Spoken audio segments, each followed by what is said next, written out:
که هر کی دوست داری بیا. الان زنگ میزنم صدا بیا. چه ورزشی از صبح تا الان دارم یاد میکنی؟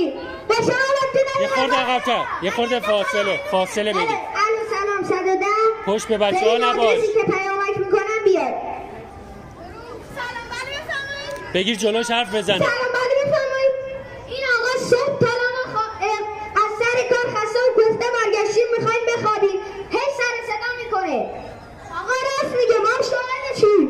بچه‌ها بیا جلو بچه‌ها ببیننتون. بیا جلو. آقا دروغ میگه به خدا. من چیکار کنم؟ آقا رو برای چی میبریش؟ چون دوست داشتم. فعلا باید دیه بدی. همسایی تو رو گفت بزنی.